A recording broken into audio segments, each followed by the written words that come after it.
Muy buenos días, profesora. Muy buenos días con todos. Somos el grupo formado por Angie Ruiz Sandoval, Brixie González Luján y Diana Morillo Torío. En esta ocasión tenemos el agrado de compartir con ustedes un análisis profundo de la novela El túnel, escrita por Ernesto Sábato y publicada en el año 1948.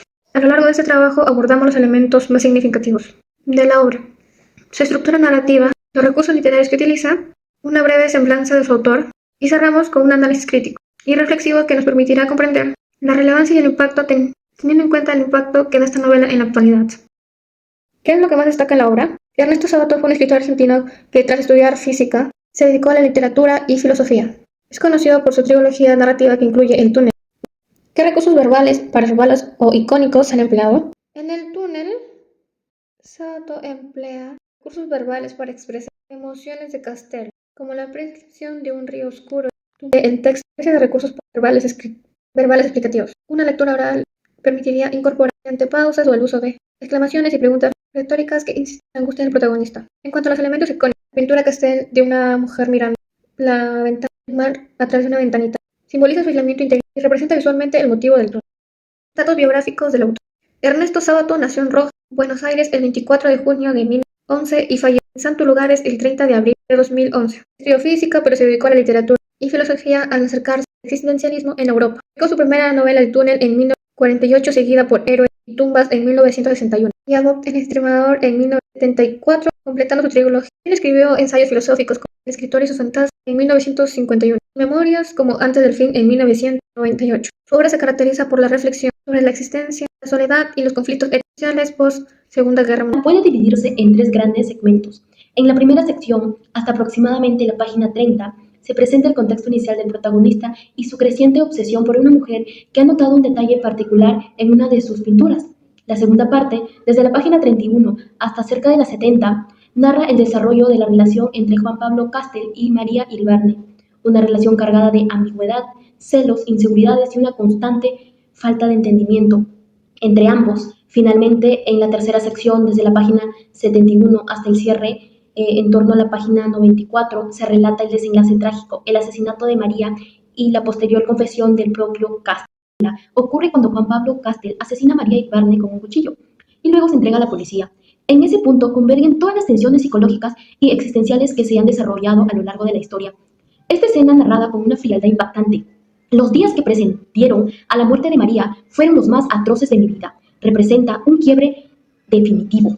Es el desenlace de la obsesión enfermiza del protagonista, su incapacidad para aceptar la autonomía del otro y su convicción errónea de que amar implica poseer por completo.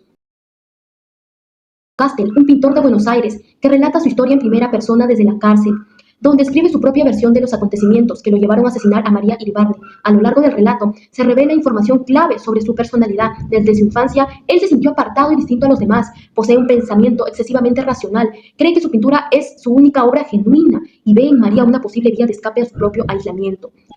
El receptor implícito del texto es cualquier persona con interés por la literatura, ya que el relato no se orienta a un público concreto, sino a aquellos dispuestos a reflexionar sobre los temas como la soledad, la tendencia a imponer una perspectiva personal del mundo y los límites que puede alcanzar el amor.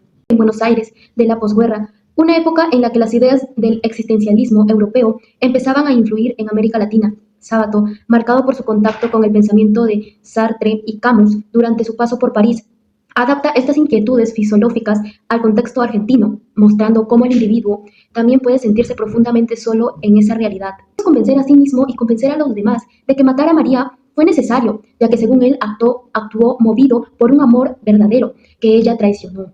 No obstante, sí se considera la intención de Ernesto Sábato como autor implícito. Lo que pretende es revelar las consecuencias de concebir el amor de forma absoluta y demostrar cómo una soledad profunda puede desembocar en actos de violencia extrema. En primera persona, con un tono confesional, resulta altamente eficaz, ya que permite al lector adelantarse directamente en los pensamientos de Castel.